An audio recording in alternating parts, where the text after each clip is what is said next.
Did you just hack into the mainframe at the church office building to double check, bro? Just be honest, dude. They got enough temples in Utah. Come on, it's nothing but a bunch of lazy learners and church office building employees in north of Utah. Carden. Come on, man. They got enough temples, dude. They can spare a few. Yeah, that's what I think. That's never happened before. Whoa. And so that would be a new thing to have happen. What do these people do in the church office building? What do they do? Like, seriously, are the giving machines people the only ones working over there anymore? This is gonna be the best day ever. This is gonna be the best day ever. Wake up. There's members of the church who cannot cross the border and get back. Why are you giving a temple to the communist dog? Rod Meldrum will be serving as the first temple president in Zarahemla. So congratulations, President Meldrum, and congratulations, Zarahemla. The following is an episode of Ward Radio and does not represent the thoughts or the opinions of KHTS, its owners, or any of its affiliates, nor does it represent the official opinion of the Church of Jesus Christ of Latter-day Saints. With that said, sit back, relax, and enjoy the program.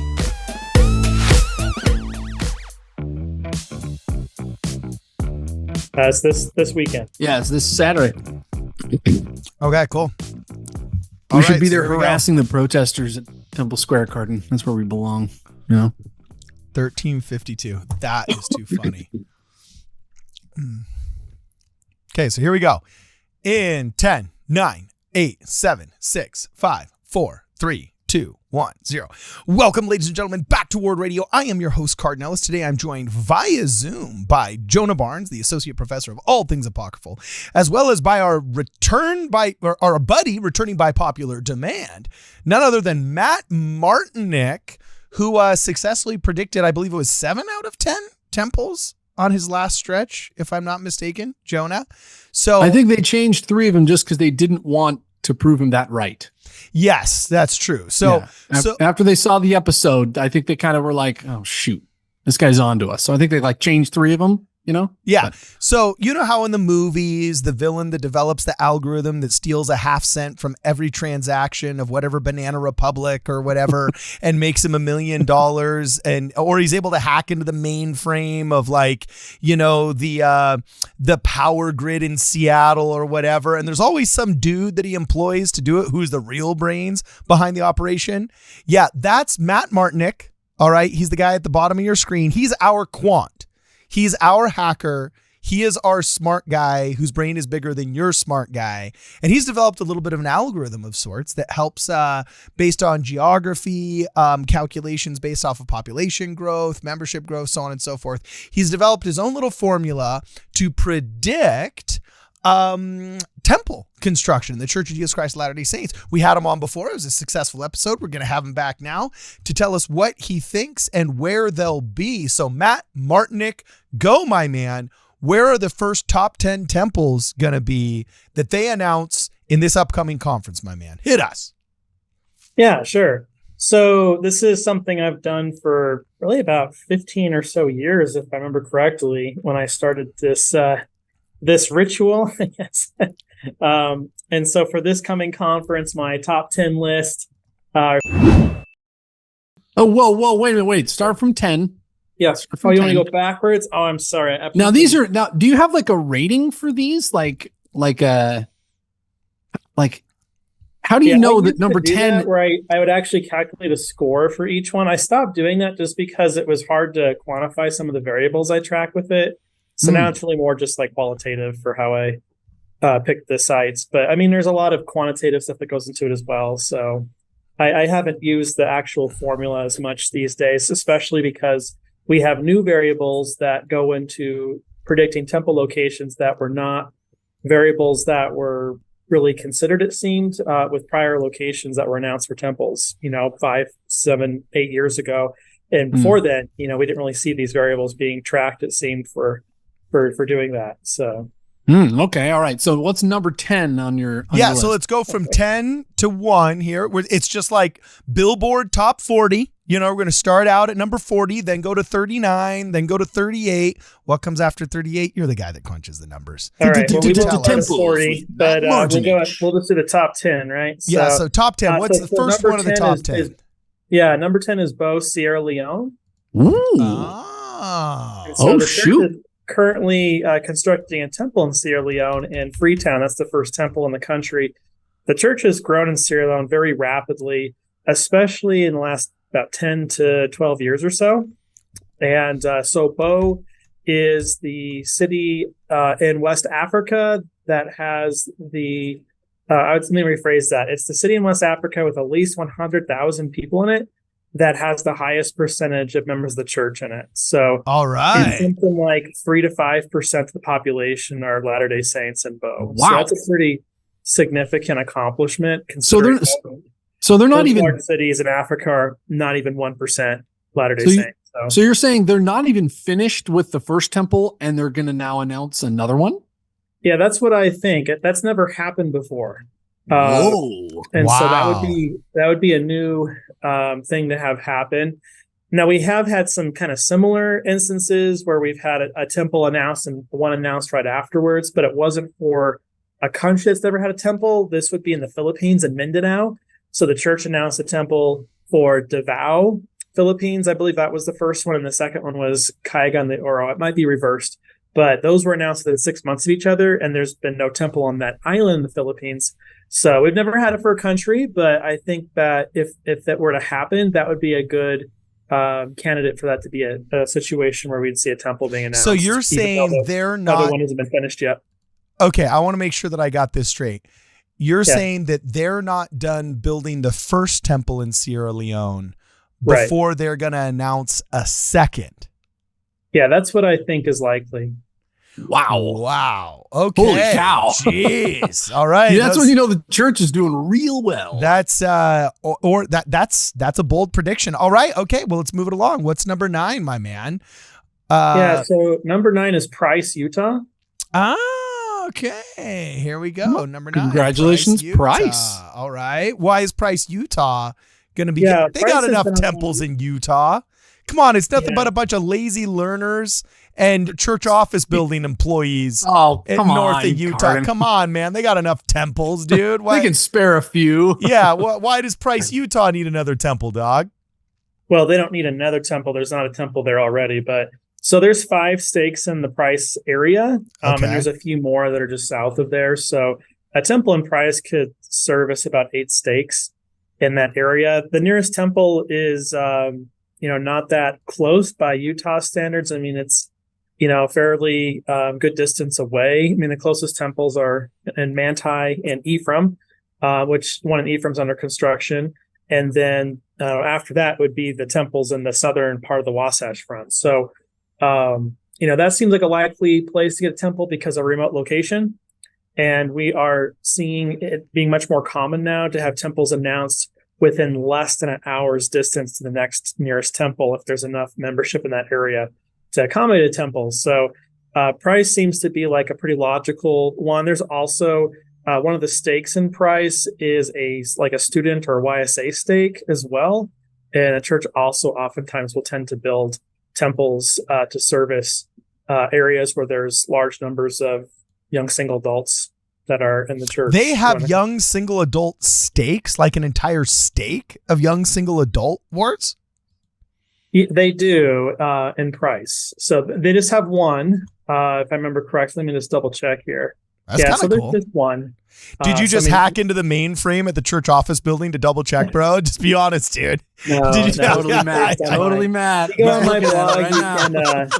you can see there's a potential new temples map. So I have this all listed there. So Okay, cool. Rock Yeah, on. the young single adult stakes temple is going to have foosball tables and beanbag chairs in the lobby for the young single adults. Make it a little more accommodating for them. Dude, I'm digging. Okay, so hit me up, man. Have we covered Price, Utah? We can move on to number 8. sure, yeah. So Okay, so hit us. What is number 8, my man, and why do you think this city of all places deserves a temple?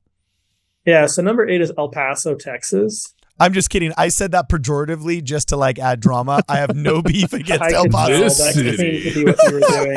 Everyone's like, oh so no, who is El it? Paso, Texas is number 8. And the reason why I have El Paso on the list is because there are 3 stakes in El Paso. There's a 4th that's not too far away in Las Cruces. It is not easy for the members there to cross the border into Ciudad Juarez to go to the temple there. Mhm. So a lot of safety issues. It's not convenient to go through the border. And with a lot of the more recent temple announcements, a lot of it has to do with increasing convenience for members and not so much about because there's just so much demand, we need to build more temples. That's not usually the reason why we're getting a lot of these temple announcements these days. They're more for improving accessibility. So that would definitely make things more accessible. I mean, if you were to go to the nearest temple that's in the United States, I mean, you'd be going probably to, the Gila Valley, Arizona temple, would be probably the closest one, or maybe Tucson. So, I mean, that's pretty far away. Yeah. I was not going to say people don't realize that Texas is as wide as like when you say, oh, we're going to build another chapel in Alaska, like they don't realize you might be driving 8 hours and not have gone a third the distance. You know what I'm saying?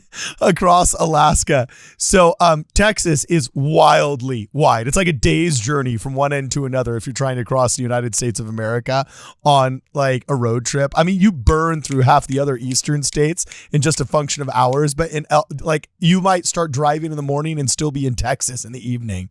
So all right, awesome. El Paso, Texas is number 8. And I can personally attest to that. I used to work in the maquiladores in Juarez, and when we would cross the border, there were no-go zones.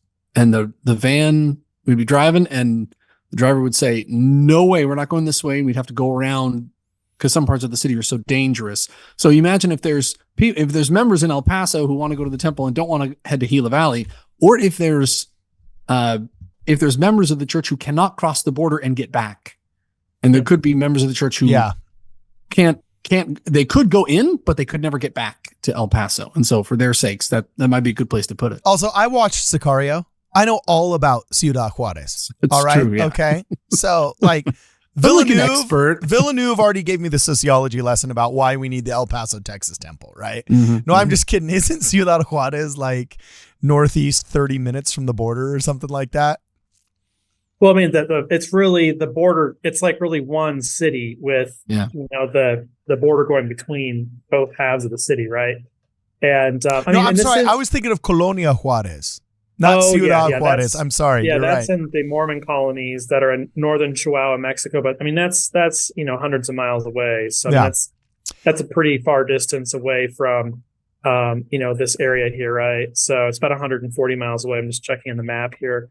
But I mean, to give an example of why this would be really helpful, it's kind of the same dynamic for why Tijuana got a temple about 10 years or so ago.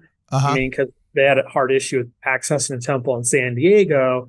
And like Tijuana has enough stakes where they could, support a temple. Wow. Cool, man. It seems to make a lot of sense for that to be the case, for El Paso to be on that list. Okay, so this next city looks really, really pretty, and I confess, my biological father, my brother, my myriad friends and family have served in this country, but I have not heard of this specific city.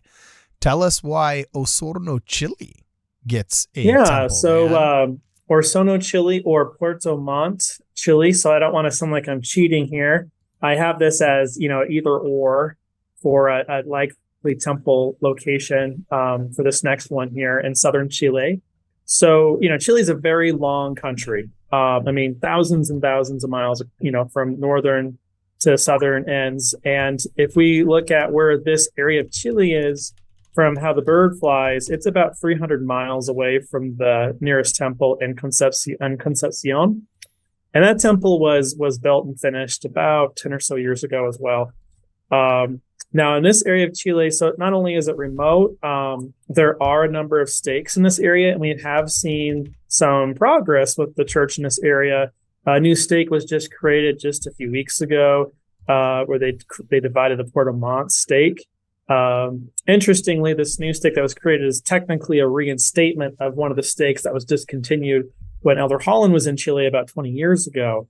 So isn't that when he went out there and he kicked out a bunch of corrupt officials and did like a bunch of really hardcore stuff? Yeah, I mean, really, kind of the best way to briefly summarize what happened is that they had hundreds of small wards that really just were not functional. They had maybe 20 to 30 active members, and the logic was that, hey, we're going to create all these small units, so that way we can immediately put a lot of these new converts in leadership positions, and it just did not work out very well in most areas. And so we had hundreds of wards discontinued from about 2000, 2005. We had 43 stakes that were discontinued during that time period. We have had a few stakes being created since then. And we've also had a few that have gotten discontinued as well in southern Santiago about 5 years or so ago. But the thing that's been encouraging in Chile is that not just in this area of Chile, but in other areas, we've seen progress with new wards being created, branches becoming wards, and more stakes being created. Whereas Chile has been kind of the poster child for decades of like the worst case scenario of quickly baptizing people with really cursory teaching and minimal preparation and everything just really not going very well. If you look at, the average ward in Chile has over 1,000 members on the records, but if you actually look at the number of active members per ward, it's going to be more like 100 to 200 per ward in Chile. So really low activity rates, but there's been some progress recently, which is very encouraging. And this area of Chile would really make a lot of sense to get a temple.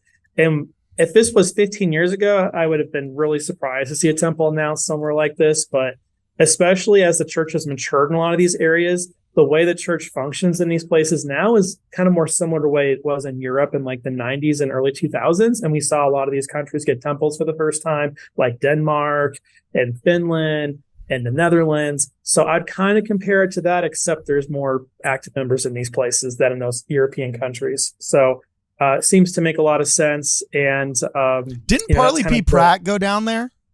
Didn't Parley P. Pratt try to do a mission in Chile in like 1835? Yeah, that sounds familiar. I think he stopped briefly in Santiago. Like he couldn't learn the language and he got sick and he hated it and came back. I think it was Parley P. I think Parley.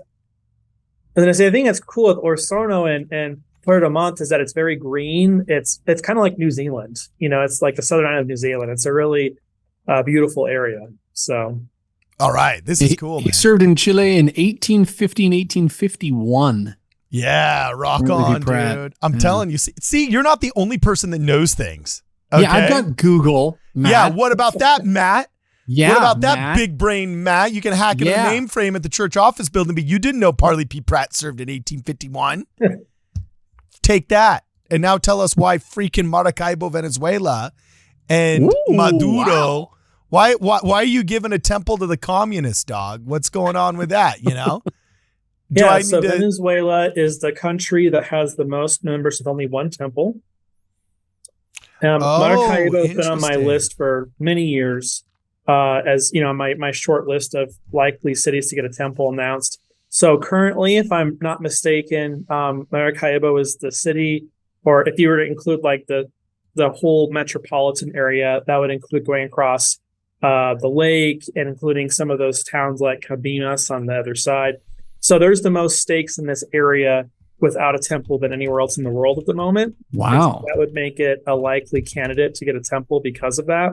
Now the issue though with Maracaibo, and actually if I remember correctly, I believe it was President Hinckley visited the members there about 20 or so years ago, 25 years ago, and he predicted there would be a temple one day in Maracaibo. Now, I think the biggest barrier for why there hasn't been one is just because of the political instability in Venezuela. Yeah. We've had that's one way of putting it. Yeah, a little bit. Yeah. We've had thousands of Hey, why doesn't Yemen have a temple? I think it's like maybe some political instability, like warring factions and warlords. Yeah, that might be. Have a Gaza Strip temple? Yeah, why is there no Gaza Strip temple? I'm saying it. All right, keep going. Yeah. Well, unlike those places, there's a lot of members in Maracaibo, right? But the thing is a lot of them have left, Venezuela, and they've gone to other countries, especially Chile, even the United States. We've had members that have come as far as the United States and and have come here instead seeking asylum. So, yeah, dude, a documentary that I still wish I would have done, but we weren't able to contact. The contact of the contact ended up not being able to take us. Was I was going to go do a documentary of this guy that was smuggling members of the church across the river region in crocodile like infested waters. I'm sure maybe it's alligator, whatever the correct term is, you know what I'm saying? But they were having to, there was like this like BA dude that was like some ex-military guy down there that if a stake president, you know, there was some kind of pipeline. I don't remember who it was, but there was a guy that was smuggling out members whose families were under threat from like the local, like, I don't know, warlords or gangsters or whatever. And there was a part where they had to swim across like a river that had like escaped hippos in it from like, I guess there was like hippos in the river from when, who was that drug lord that let him escape? Not Pablo Escobar? Pablo Escobar. Yeah. Actually, Colombia has a hippopotamus problem because there was, Escobar had his own zoo. And then when he was taken over by the Fed and by the government and was, you know, imprisoned and so on and so forth, the animals were just allowed to escape, but nobody took the hippopotami, and the hippopotami have like spread like into the river systems. And yeah, like there's entire documentaries of hippopotami infesting the river systems in Colombia. And so I can't remember if it was because of the hippopotami, if it was because of the crocodiles, or if it was because of like, you know, dangerous river snakes or piranhas for all, I don't know what it was, but I just remember that it was like a super dangerous journey to do. But there was this Mormon guy that was smuggling out Mormon families from Venezuela. And it was very kind of interesting because when I served in South America, it used to be that the Venezuelans would treat the Colombians poorly because due to the economic issues in Colombia, the Colombians were trying to escape to Venezuela because they were rich with the oil money. And then that's when Hugo Chavez took over, and then Maduro took over after Hugo Chavez, right? And then communism ruins Venezuela so badly that now you got the Venezuelans trying to escape into Colombia literally less than 20 years later. Like an absolute role reversal. You know, and so that's a really interesting one. I wish we would have done that documentary, man. That would have been super cool. Yeah. And I was freaking fully committed to go. I would make that 200-yard swim. Screw the piranhas and the crocodiles or the hippopotami. Not the hippopotami. I ain't doing it if there's hippopotami. All right. We actually did a little short episode on the church's charity work in Colombia, right on the other side of kind of Maracaibo, right west of there, where the refugees would come and they wouldn't have any food for them and things. And the church was down there partnering with local charities to make sure that those kids coming across the border into Colombia were getting food security. So that was a cool little episode there. You can go check that out if you want to binge. By the way, look at this. There's an entire Wikipedia article about hippopotamuses in Colombia. Yeah, 4 hippopotamuses were kept by Pablo Escobar in the late 1970s. Upon his death in 93, they were allowed to wander his unattended estate. By 2019, their population had grown to approximately 100 individuals. Causing and so dude, his residence in Hacienda Nápoles, 100 kilometers east of Medellin. Yeah, so you got to read up on this. I've seen some really funny. Yeah, I think some of them had escaped, and that's why they're in the river system somewhere. Yeah, that freaking like hippopotami. That sounds like a fulfillment of some prophecy somewhere. Yeah. Some prophet was like, "Oh my gosh!" And before we move on to the next one, I do have to give a shout out to the cool coat of arms of Maracaibo. All right. It's pretty rad. I'm going to put it up on your screen really fast. It looks like their slogan is muy noble y leal, which means very noble and loyal. And it's this cool little ship with 2 little columns from 1864 to 1965. So, and you know what? If you look down, you can see right there under the ship, there's a couple hippopotami swimming. Right? Yeah, there's some hippopotami. Right? I don't know if they're saltwater. I don't know if they can handle the salt water, you know? So anyway, okay, keep going. By the way, I'm sure there's biologists that are just screaming at their laptops right now how I incorrectly represented the hippopotami or hippopotamus issue. By the way, I noticed in Wikipedia the plural was hippopotamuses. So Oh, it's no. not Come on. hippopotami, it's hippopotamuses. Matt'll know. Matt, is it hippopotamuses or hippopotamises? I would probably say hippopotami. So Yeah, okay. Like octopuses, octopi. Take that, Wikipedia. Okay, We cool. got Martinichipedia. Okay, so keep going, bro. I'm sorry I detracted. We just did Maracaibo, Venezuela. Yeah. So now the next one on our list, drum roll please, is ba-ba-da-da. yeah, the next one is Santiago, Santiago, Dominican Republic. Okay, hit it. Why do they get one, bro? Yeah, so I have them on the list. So Dominican Republic is also a country that just has one temple, but has a lot of members in it as well. So it's number 2 after Venezuela, if I'm remembering correctly, for ranking them in order of membership. So in the Dominican Republic, membership is concentrated in 2 metropolitan areas. One of them is Santo Domingo, which has had a temple for about 25 years now. And the other one's in Santiago in the north. So it is a little ways away. Hispaniola is not a very big island. So, I mean, it's not like it's, hundreds and hundreds of miles away. But so it'd be much more accessible. There's 7 stakes in that area now, some of which have been created in the last 10 years. And we've had branches regularly becoming wards in the last 5-10 years as well, that have increased in attendance and membership. So I think it would be a likely location for those reasons. So. Okay, that's way cool. And, I got some buddies that served in the DR that'll be happy to see another temple going up in the DR. And you know what? I got to say, I've totally got along with all my Dominican brothers and sisters that I've met so far. So I want to just see them get all the temples that they can shake a stick at, I employ, one of my employees is from the Dominican Republic, and he will jump out of his skin if they get a temple in Santiago. He will be over the moon. I can't wait. If that happens, I'm excited to go to work the next day because he'll just be jumping for joy. That'd be very fun. Rock on. Okay, so tell me what Bolsonaro did to pay you to put São Jose, Brazil, however you're supposed to pronounce it in Portuguese. You know what I'm saying? On list at number 4. Like Brazilians, at this point, they're just spoiled. I mean, it's just another Utah, bro. It's just another Utah. Just another Utah.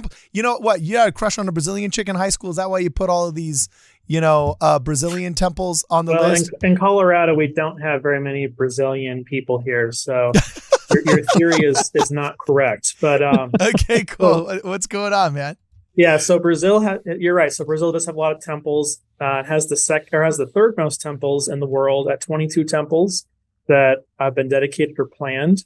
Jeez. And so that's just behind Mexico at 24. The United States is 136 right now. So, but for Brazil, a lot of my previous likely locations, they've already been announced. So this is the last one of locations that I really see as a very likely possibility. Was that just a humble brag? Did you just had to put that in there? No, was that kind of like, well, I'm running out of suggestions in Brazil because like all of my other ones, they got announced already. Well, it's because they're kind of obvious, right? Brazil's, again, geographically a very large country, and the church has grown there tremendously in the last 30 years. Just to give you an idea, like how big the church had gotten before a lot of these temples were announced, like in Fortaleza, Brazil, there was something like 14 stakes in the city before a temple was announced. And it wasn't like there was a temple, in a city that was nearby. The closest temple was in Recife, and that's hundreds and hundreds of miles away. So, really with a lot of these temples, it's almost like the church had waited for decades before they started to announce temples like they used to in the 70s and 80s, and then again in the late 90s. So, wow. So this I believe is a very likely possibility in São Jose, Brazil. So the reasons why is because there's no temple in Santa Catarina state in Brazil. So this is one of the last states in Brazil that has a lot of stakes in it, but there's no temple in it. So there'd be 9 stakes that would be assigned that temple more than likely. And a number of those stakes have been announced just within the last little bit. Actually, this is incorrect. There's actually 10 stakes now. One was just organized last year. I forgot to put on the map here. But anyway. Wow.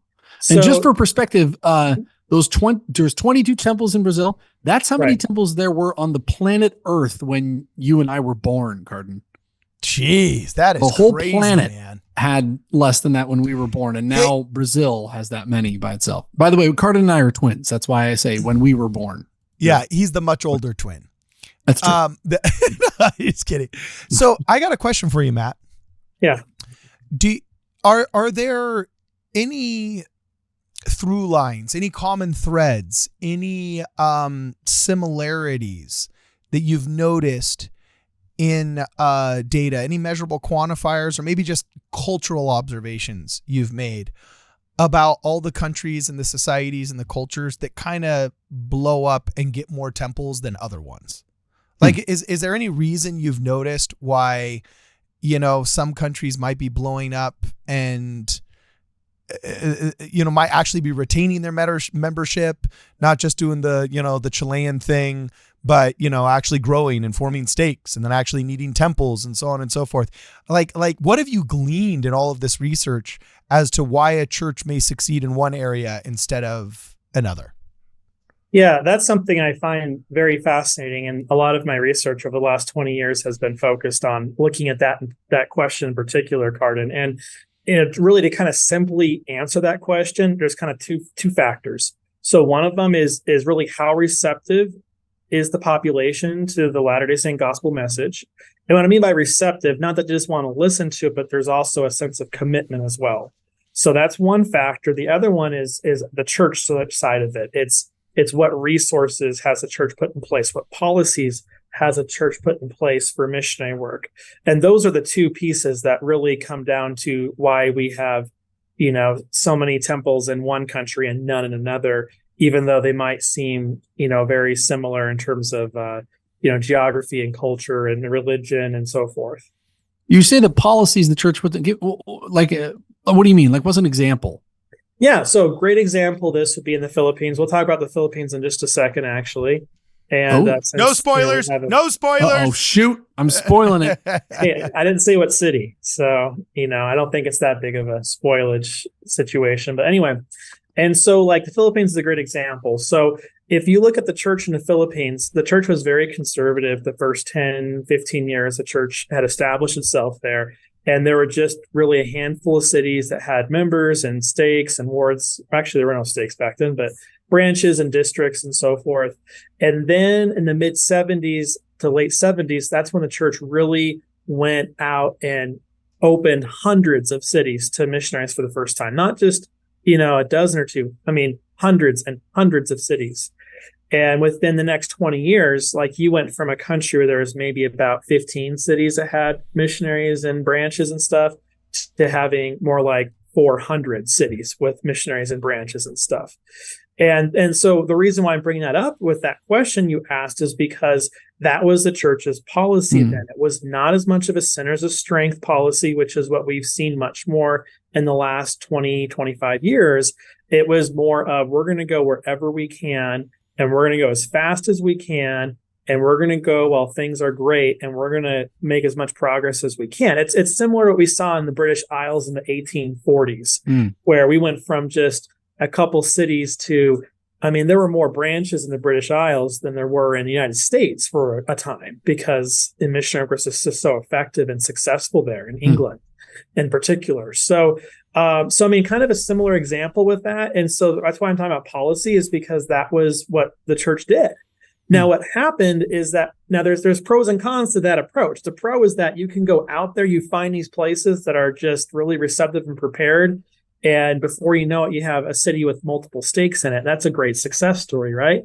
Well, sometimes when you're aggressive like that, though, you might have a situation that comes up where you have a bunch of dysfunctional branches and you have a mission president that's trying to handle that and address it, and it's not easy. And then they have to start looking at closing places, and they're trying to address these issues that have come up. And so that's kind of the fear that I think has driven a lot of why things have been much more conservative with expanding new areas in the last 25 years, is because of that type of situation coming up. But so that's a big part of it. Another thing is with standards for baptism and preparing people for lifelong membership. If you're rushing people as quickly as you can to get baptized in just a few weeks, and they end up, becoming inactive, which is what usually happens if you're baptized that quickly within a year. Then it becomes a big drain on resources where it's focused on reactivation. And that is a big challenge, especially if you have people that have never really had a solid testimony of the church and you're trying to reactivate them. It's almost like they're a new investigator that you're teaching. So that's been the dynamic that has really been a problem and been a drag on the success of the missionary program in so many countries, has been that it's too quickly done. And a lot of that comes back from the success, I guess I put success in quotation marks, of a lot of the baseball baptism type of stuff you saw in the British Isles in the early 60s and also in Uruguay. And that type of approach became mainstreamed in the church missionary program because it came back with a lot of immediate results. And it did result in some genuine converts in those early examples, but the longer it was being implemented, the more problematic it became. And so anyway, that's kind of just a long explanation, but that's what I mean by policy and how that affects growth. So I don't want to, we need to get to number 3. I don't want to derail this too much, but just if anybody can prove me wrong on this, it's Matt Martinick. So the church went gangbusters, spreading to everything in the Philippines in the 1970s. And 80s. 40 years later, how many temples does the Philippines have? Yeah, so, the Philippines now has a total of 13 temples that are planned or dedicated. Actually, only 2 of those are dedicated. So there's a whopping 11 temples planned for only 2 temples that are actually completed. So pretty crazy. Could the case be made that it worked? Well, yes. And so my argument... I'm just saying, yeah, it baseball really baptism. I never heard that phrase in my life until this podcast, but now we're literally advocating for it. All right. Well, because those early. Hold on a second. What you're saying is something different. What I'm getting at, though. So, okay. So, Jonah, what I'm getting at is that approach of going into new areas as quickly as you can, but also doing that in a responsible manner, that is a much more effective approach than being very cautious and very slowly or not at all expanding new areas. When we look at growth trends in different countries in the church, the number one predictor for what determines growth changing dramatically is a change in expansion into new areas. And so we see the Philippines. So the Philippines, was growing tremendously. Elder Oaks went to the Philippines for a similar reason that Elder Holland did about 25 years ago. Not as many stakes as Chile, but there are about 10 stakes that were discontinued, most of which were returned to districts. And we had, a good number of wards and branches discontinued, not as many as Chile, though. But if you look at today, though, in the Philippines has 129 stakes today. When President Oaks left the Philippines back in the mid-2000s, there was about 81, if I remember correctly. So that's an increase of almost 50 stakes since he left in the last 20 or so years. Whereas in Chile, we've only had an increase of maybe 5 stakes, not very many. So very different examples here. And in the Philippines today, and even in the last decade, we've seen regular, cities being regularly reopened, or not reopened, but opened for the first time with branches being created. So we see that expansion still happening in the Philippines. In Chile, it is extremely rare to have a city open to missionaries for the first time. So, okay. All right. Cool. All right. Sweet. I'm down. So, okay, now we are looking at, speaking of Yemen, Nahom, Yemen is getting a temple. Oh my gosh, no, I'm just kidding. what? Bountiful? They're going back. We're going back to basics because the basics are good. No, I'm just kidding. So the next one is Kampala, Uganda, my friend. Okay, tell us why Kampala, Uganda. Yeah, so Kampala, Uganda is on the list because Uganda is the country with the most members without a temple now. So there's a little over 20,000 members of the church in Uganda and 3 stakes. Currently, the closest temple that is under construction is in Kenya, in Nairobi. The closest operating temple is in Kinshasa, Democratic Republic of the Congo.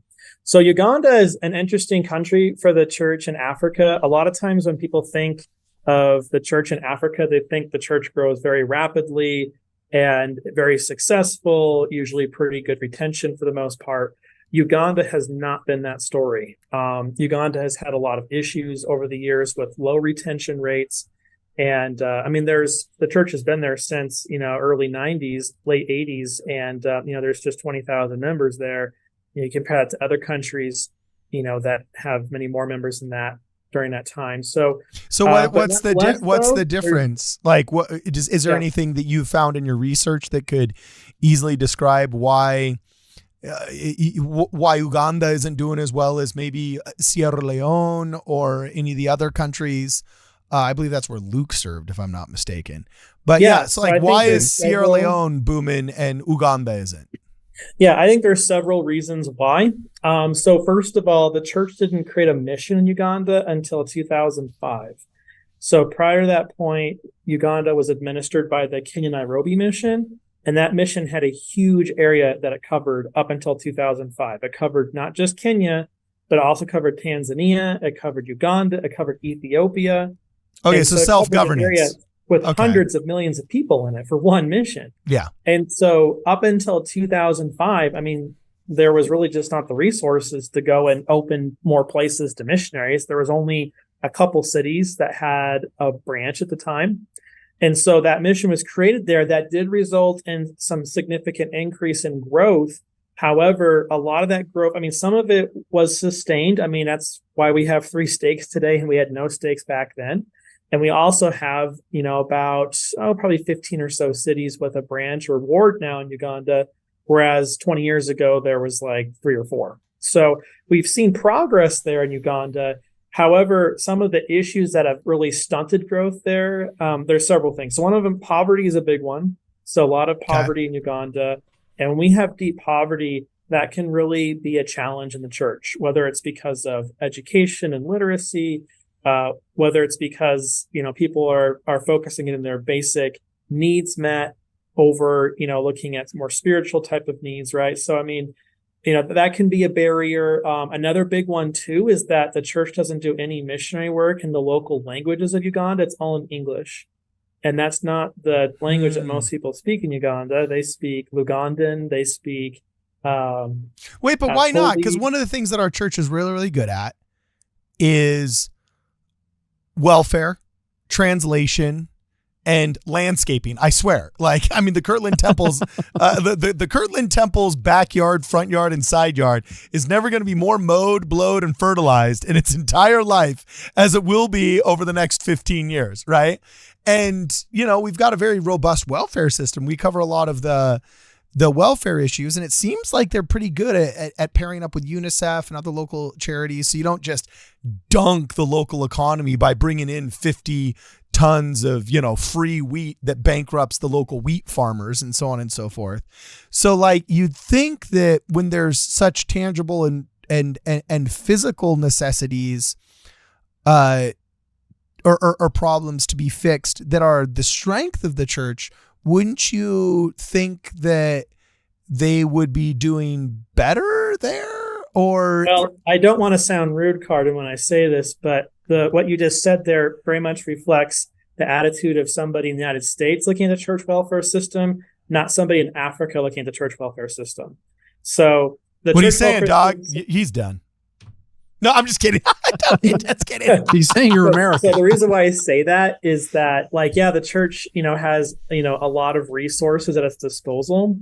Now the problem, though, is finding ways for those resources to actually be able to make a sustainable difference in a lot of these people's lives. And there's been some really exciting programs I've seen in Uganda that have been done by senior missionaries. Some of the coolest ones I've seen have been with agriculture and plantation type of work.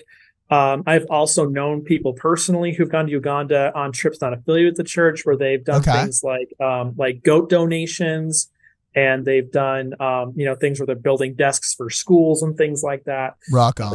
But the problem is with the church welfare system in a lot of these countries is that there can be challenges with partnering with the local groups there, and also doing it in a way that creates more sustained progress. You mean not like teaching people to fish, not feeding them fish. So that can be a big challenge. Another one with education in a lot of these countries is that I've known people in the church in Africa where they have a master's degree, but they just can't find a job in Africa for their degree they have, even though they're very educated. And so unfortunately, a lot of times there's just not the opportunity there. I was talking to a stake president in an African country a few years ago, and he's like, "What can I do to help my members get out of poverty?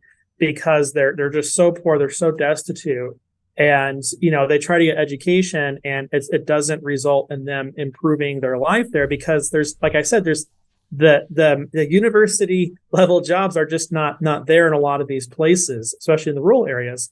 And so what I've seen as some of the neater things that have been done have to do with like teaching people how to run their own business with like selling chickens or like doing like their own home sewing service type of thing, where the church will say, "Hey, here is what you need to get started. This is how you keep it going." And so that way it becomes more of a sustainable thing. So that's been kind of the goal. But like another issue with like the church in Africa has been meeting house construction. And I was talking to a mission president in the Democratic Republic of the Congo, who was, as mad as I could imagine a mission president ever being, talking about this new meeting house that was built in one of the cities in his mission, because it's the most amazing, beautiful building in the city, but it totally doesn't fit the local culture at all. So it's this ostentatious building that it seems very out of place for the local culture. And what can happen in those situations is that then it can attract people to join the church for the wrong reason, where they think, "Hey, if I join this church, maybe I'll get rich or something." And so it can really create a lot of problems. There was a similar incident in Mozambique that really had very negative consequences about 10, 15 years ago, maybe more like 15, 20 years ago, actually. But anyway, so it's a big challenge. There's a lot, I think, that the church has learned from some of these previous failures. Another example of one of the more big failures was in the Democratic Republic of the Congo, where they had a massive water system that was developed for one of the big cities. And this was a water system that was giving water for like 150,000 people. And the church really tried their best to be a sustainable clean water project, where they said, "Okay, you local government people, when people come get water, they have to pay a fee. That way that money goes towards keeping it in good condition so it still is working." Because they had a pipeline that carried the water like 20 miles from where the water source was into the city. Within a year or two, the whole thing fell into disrepair. No one knew where the money went that was supposed to be collected, and the whole thing ended up in ruins. So, it can be very challenging because you almost have to change the culture for some of these to work, and changing culture is not an easy thing to do. Brutal. Jeez. Well, okay, but we're glad Kampala's going to get a temple. Thanks. Thanks. We feel great now. So you call me an ignoramus and then you rain on our parade. Thanks a lot, dog. This has been my best podcast all week. The last thing I'll say about translation work is that I would argue the translation program at church, it's actually has a lot of problems. The church is very resistant overall to translate into new languages. We have had extremely few new languages have materials translated for the first time in the last 15 years. Almost all the materials we have in languages that we have materials in now, they were translated back in the 80s by President Kimball. He had the First Nations program, and that was very essential for us to get a lot of the translations used in like Eastern Europe and things like that. So the problem we have is that we don't have very many languages that have translations of church materials that don't have members that speak those languages. Dude, I got to tell you, at first, I wouldn't have believed that until I waited. What are we on now, Jonah? 8 years to get the new hymn book? Like, it's like, if the new hymn book is any kind of indicator, is any kind of indicator of their book production, shall we say, I'm sold. So maybe I used to think they were good at translation. That was before you called me ignorant. You're going to suffer for that whole podcast, dude. But so I'll finish this thought and we can move on. But what I want to say at the translation issue. So the problem is that the logic that you see a lot of times is, well, we'll wait till we have enough members that speak this language, and then we'll translate the materials in that language. No, but that's stupid because that's a chicken and egg argument. It is. Exactly. And so, well, how do you get the members if you don't have the stuff in that language? And so there's some great examples of this phenomenon, like Georgian, the language spoken in the Republic of Georgia. That issue happened there. We have it in Africa all over the place. It's a major, major challenge. And it wasn't just until, a few years ago that in Rwanda, the church officially transitioned to using Kenya-Rwandan as the church's language there. Before it was English, and hardly anybody speaks English there. And the reason why the church did that was because, for one, they didn't have really materials in that language. Two, it's really hard for the missionaries to learn that language.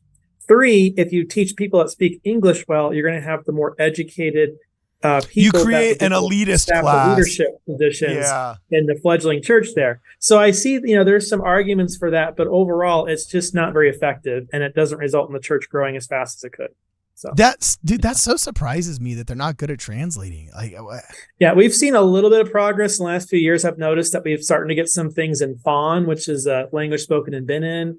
And we have what do these people do in the church office building? What do they do? Like, seriously, are the giving machines people the only ones working over there anymore? Yeah, they're doing a great job. Put them in charge. Well, Put them in charge. charge. Let's take the giving machines people. The church does very well with is especially translating general conference. That is not easy, and getting that done quickly, right? So I think that that's an area that the church does pretty well in. And they're also very careful, I would say, overall when they translate things. But of course, I mean, I'm not going to go into this now, but there's a lot of times where people get upset for how things are translated too in some languages. But you fire all the idiots, fire all of the idiots in social media, because all they do is post cringe anyway. And let's get them on the translation teams. We could save the money. Save the money on social media, because let me tell you, I subscribe to all their social media channels, and nothing to see here, ladies and gentlemen. You know what I'm saying? Let's get some Book of Mormons and half these African languages that need it. And man, basically, if me and Jonah were in charge, everything would work a lot better. And first thing we would do, that's what we're saying. And first thing we would do is hire Matt Martinick to be our quant. What'd you call him? Your quant? He's the guy in the chair. Yeah, he's the guy in the chair. So, all right, let's keep going here. What we just talked about, Kampala, Uganda. What's number 2, Matt? Hit us. What's number 2? Yeah, so number 2 is Angeles City or Olongapo, Philippines. Ooh. Oh, okay. It's about time the Philippines got a temple. Yeah, seriously. Well, yeah, if the church announces a temple there and nowhere else in the Philippines, that'd be the 14th temple in the Philippines.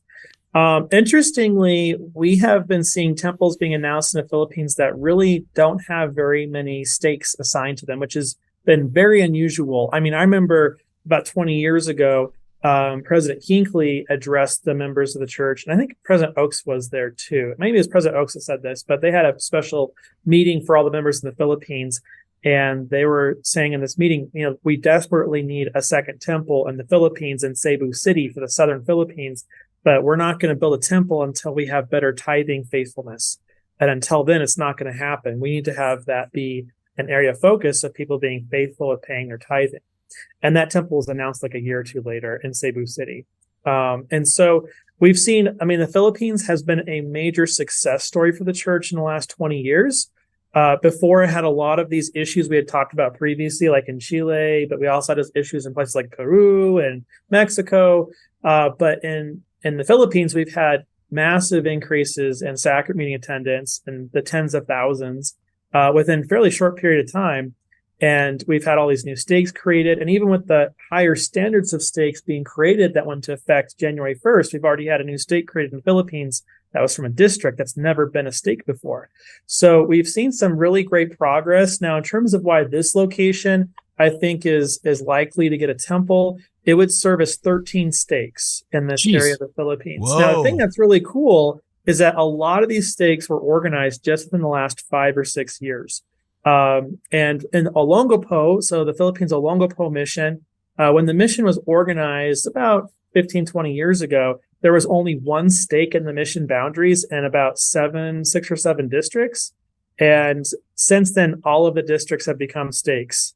So it's been a major success. Wow. To see that transition happen there. So good work, Philippines. Yeah. So very, exciting success story there. And like I said, in terms of distance, it's going to be fairly close to the new temple that's going to be dedicated pretty soon in Urdaneta.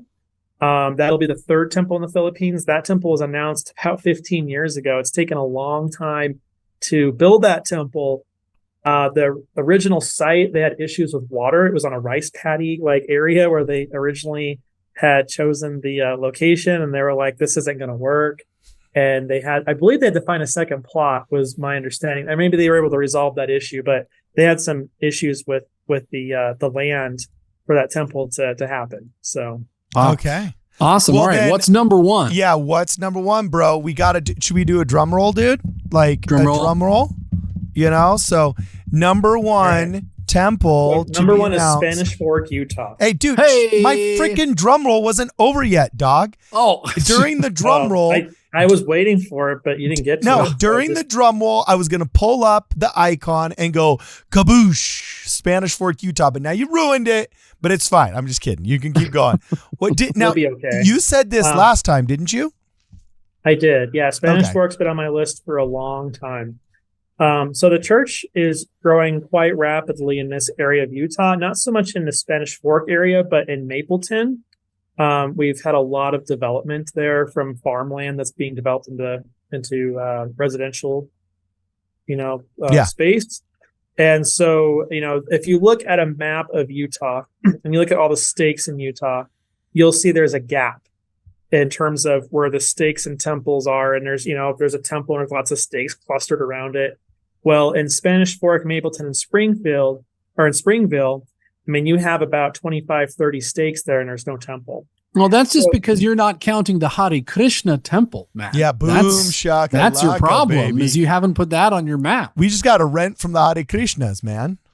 I guess that might have something to do with it, but probably not. But anyway, so I think the reason why this hasn't happened yet is because there's a temple in Payson, Utah, which is, not that far away, right? I mean, Spanish Fork and Payson are, just like 15 miles apart or so, right? So now there has been growth in that area as well. So the Payson, Utah temple, if there was a temple in Spanish Fork, that temple would have about probably 25 to 30 stakes. And the one in Payson would have about 15 or 20. So, and Jeez. typically what we see in Utah now is that the temples usually have about 15 to 25 stakes is kind of like what it seems the church has been going for at a minimum for some of these larger temples.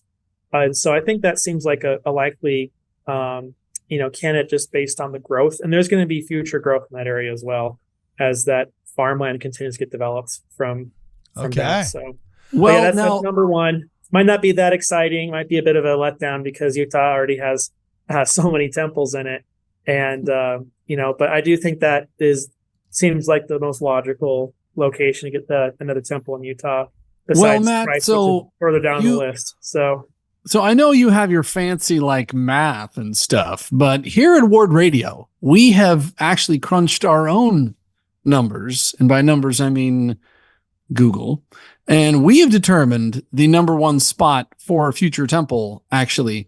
And we're very excited in the Discord card, and we have a little Oh, I see tile it. made. I see it. I see that there's some honorable mentions that we have to throw for up. the Zarahemla Iowa temple, boys and girls. Zarahemla Iowa finally getting a temple. We're very excited to announce. We figured that this is probably a done deal. Now everything in Zarahemla was really having a hard time for a number of years until it was visited, and we have actually a picture in the Discord of the visit from Dallin H. Oakes's visit to Zarahemla. It's there. He's giving a talk there on the wall of Zarahemla. And after his visit, things really started to turn around for the Zarahemlans, and we've seen a big increase. This temple will service the Hopewell, Adina, and the Nahor stake, aptly named Nahor stake. Now, there's complaints, of course, because there always are complaints from the that the local hippopotami population will be threatened by the construction of the Zarahemla temple. There's some lawsuits that are brewing. The suits are being brought by the local Audubon Society of Gadianton Valley. And actually, very exciting, Rod Meldrum will be serving as the first temple president in Zarahemla. So congratulations, President Meldrum. And congratulations, Zarahemla, Iowa. Oh, did you see the video Bald Eagles Ronald Reagan and what was it called? The True American Covenant? Like, you're not a patriotic Mormon until you believe in the American covenant as put forth by the Heartlanders, baby. I love those guys. Those guys are so freaking fun. Like any day of the week, Rod Meldrum and Brilla Hernandez are welcome to come and hang out with us in the studio, man. Go check out that video, people. If you haven't seen the video, what's it called? Bald Eagles? I think I titled it Bald Eagles, Ronald Reagan, and the American Covenant of the Book of Mormon. Yeah, that's what I titled it. It was Bald Eagles and Ronald Reagan. Yeah, so Zarahemla, Iowa. He's going to be excited funny. to see that. Rod's going to be excited to see that. So, Matt, I know that your guesses are usually pretty good, but you didn't see this one coming. You missed Zarahemla, Iowa, man.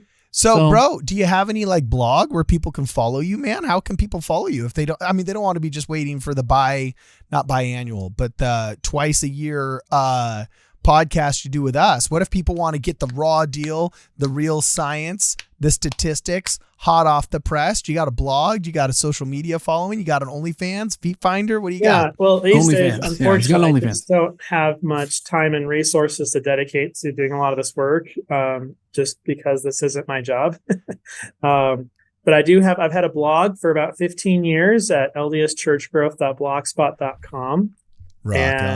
So on there, I post updates on new stakes being created or stakes being discontinued and districts being created and discontinued. I provide analysis on new missions being organized and all that kind of stuff. So that is a good place to go for, updates on current things going on in terms of church growth stuff.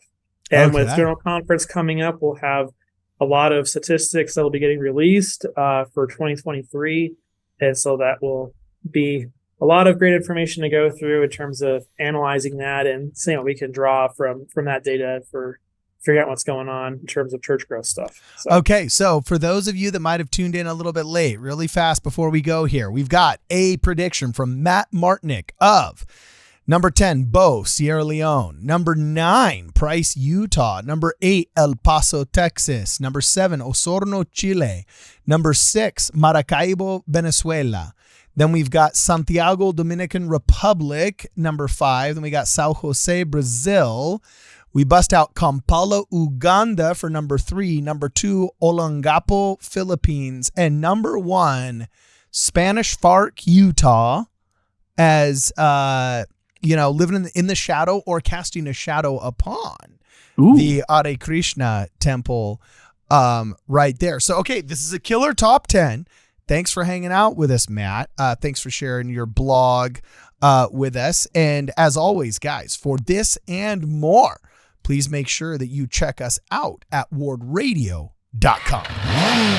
This is gonna be the best day ever. This is gonna be the best day ever. Wake up, top of the morning. The bacon is crispy, the coffee is pouring. My meditation is peeling an orange. The bank says I'm already scoring.